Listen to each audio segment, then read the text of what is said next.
Hey guys, subscribe for daily content. And if you're shopping for gear, make sure you check out the description for the newest items at some of the very best online retailers. There's also links for some of the items that I personally recommend. Thanks! What's going on YouTube? Metal Complex here, and today I've got a very fast knife review to share with you guys. This is the new Kershaw Proximal, which is linked down in the description. You guys can check it out if you want to. It does help my channel when you use those links, but that's up to you. Thanks to Kershaw for sending this in. Thanks to my patrons for supporting me, and make sure your notifications are turned on for the Metal Complex YouTube channel. Let's go ahead and get a measurement. The Kershaw Proximal is coming in at just shy of 7.5. It's about 7.35 inches. Blade length 3.25. Cutting edge about 3 inches. Let's do some size comparisons. Any custom skills you find in this section can be found down in the description under Original Goat and others. It's actually a little shorter than my small Excalibur, definitely a lot shorter than the full-size one. Let's go ahead and put it up against the Benchmade Griptilian, or in this case, the Ritter Hogue, which is right here. And then I'm going to do today, let's do the Civivi Vision FG, and then we'll also do the Benchmade Bug Out, just so you guys can get a good idea. And how about the Spyderco Para 3? I think after that, we can kind of just go ahead and move along. How's the action in this guy? It's a crossbar lock. It's their Duralock. They do a pretty good job. This is, by the way, a Kershaw that is made in China, which you can just barely make out right there. This is not a USA-made Kershaw. It is a Chinese-made Kershaw, and if you didn't know that Kershaw makes knives in both China and the USA, well, now you do. You'll know because the ones that are made in the USA will say made in the USA, and they're generally quite a bit more expensive. But anyways, the action's fine. It's exactly what you'd expect from a crossbar lock or a Duralock or whatever they call this, right? Nothing special here. It functions exactly as you would expect, and much like pretty much everything else on the market that operates on an axis lock or crossbar lock, which is like everything, right? Let's go ahead and do carry profile. Thickness up against the Spyderco Para 3. This guy is a little bit thinner. It's also contoured, which is nice. So length and height up against the PM2 and Para 3. You can see here this is not going to take up an enormous amount of room in the pocket. Let's go ahead and measure the blade stock thickness while the calipers are handy here. Very thin blade stock coming in at 106,000, so that's nice. Let's go ahead and weigh it, which would be easier if I had my scale. There it is right there. Materials, we are looking at D2 and we are looking at G10 with a little bit of aluminum here, right? Pivot collar backspacer. You've got the steel pocket clip. There are steel liners underneath, and those do extend the full length of the handles there, and there is some milling for weight reduction. So your weight, we can get this thing turned on, there we go, is 3 ounces, which is right there on the line for ultra lightweight, which is nice. The balance on it is also very good right there behind the pivot. So everything really honestly feels really good. Let's go ahead and do the blade stock, not the blade stock, we're going to do a hardware check. Get out my tools as per usual. My tools are very recommendable and very inexpensive. You can find them down in the section of my description that talks about the tools I use on this channel.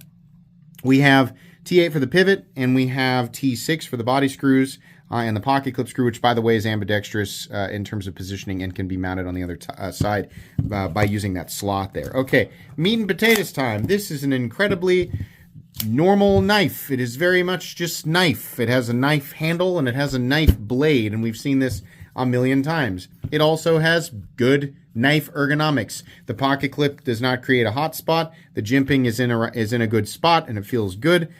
There's your plunge grind right there. It's not terrible, but not the best that I've seen. Your stop pin, your closed position stop pin does come way back here and doesn't get anywhere close to the cutting edge, so that's good. There's no blade play or anything like that, and the stone washing here looks nice. Behind the edge thickness is also nice. I actually don't know how Kershaw heat treats their D2, but I have to assume that it's at least 60, given that they know how much the community has concerns for steels like MagnaCut, and given where they typically heat treat it. So I would assume that it would be 60 plus, hopefully not less, right? But good cutting geometry, good basic blade shape, but then again, nothing that we haven't seen before. In fact, something, this entire profile and the combination of materials is stuff that we see all the time. There is only one configuration of this knife currently that I know of, and it's OD green and copper. Okay, there you go. It says Kershaw on this side. On this side, it has the in-house design logo, has the model number, D2, and of course, China. Fit and finish all the way around is very good. Chinese Kershaws did not used to be good here, literally just within the last few years. Something changed. I don't know if they got new machines or their OEM changed or whatever. Chinese Kershaws that have been manufactured after, I'd say, 2021 or so, 2020 maybe, I don't know, right about there. That's when they started to get better. And this is definitely one of them. Backspacer is a backspacer. There's a hole there. You can put a lanyard there. We got a pocket clip that's honestly a pretty good pocket clip. It's a little stiff, not bad. In and out of the pocket's pretty easy. Like the contouring on this. Overall, everything just feels great, right? Or par for the course. No blade play up, down, left, or right. No lock stick. No pivot lash. And very smooth and consistent in here with actually slightly off on the centering. Bummer. Probably something that I could fix. But let's move on and talk about the price tag. How much does this knife cost? So I looked it up on Blade HQ and saw that they wanted $98. What the f***? Are you kidding me? Kershaw, what is going on here? Is that a serious price tag? This is a knife that I normally would have skipped. I'll tell you what, if I had looked this up and the price was like 65 or whatever I expected it to be, which by the way would have been overpriced, right? I probably would have just not done this video because the knife is so comically unremarkable. I expected a comically unremarkable price tag, but the $98 price tag is so hideous that I had to make a video about this. Kershaw, a company who usually delivers nothing but W's. Kershaw, a company who has honestly like the best priced USA made knives on the market, period, right? Where did this come from? Unfortunately, I have a feeling that this is a sign of things to come. Not just with Kershaw, but with lots and lots and lots of companies.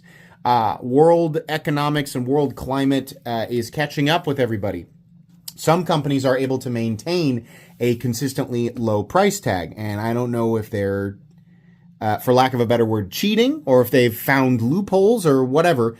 I think the days of ultra low cost budget knives are somewhat limited. We'll see. We'll see how competitive things are. But obviously, Kershaw it has run into a situation where they can no longer charge what they've been charging for a lot of their, their basic stuff. So this is atrocious, but I actually fully expect a lot of new, baseline Kershaw products to be hitting that between $80 and $100 price tag. Should you buy this knife? My God, no.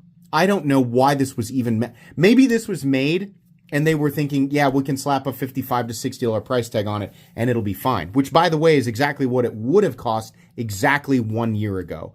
For $98, this is a no 1,000 times over. It literally doesn't even make sense. And you know what? Truthfully, I bet Kershaw knows that. There probably will still be people who pay $100 for this, and I don't know why. You can throw a rock in any direction on the internet and find a company who is willing to make exactly the same thing for $40, right? If you're looking at maybe if you have an enormous amount of brand loyalty towards Kershaw, right? And again, I'm coming down on Kershaw, but I have a feeling a lot of this, some of it is just them like marking up their lower end stuff more than they need to. But some of it is probably out of their control, right? So Kershaw, as big of a company as they are, they probably don't want to try and bend or break the rules. So there's a little bit of a teeter-totter here, right? A little bit of blame on Kershaw, a little bit of blame on everything else that's happening in the world, right? But for those of you who are looking for a good knife and you're on a budget and you're like, should I buy this? Well, God, no. Look at companies like Migron who are making exactly the same thing and honestly with slightly better materials for less, right? So that's a weird thing that exists. Anyways, that's it for today, guys. It's linked in the description, but I wouldn't buy it. Please make sure to follow me on Instagram at metal_complex. If you enjoyed this video, leave a like. If you'd like to check out my other content, I do, of course, have lots of videos of knives that are either expensive or inexpensive that I do or don't like, so check those out. And if you enjoy all my content, go ahead and click on that Metal Complex logo right there and subscribe because there's definitely more coming. Thanks again for watching, everybody, and have a great day.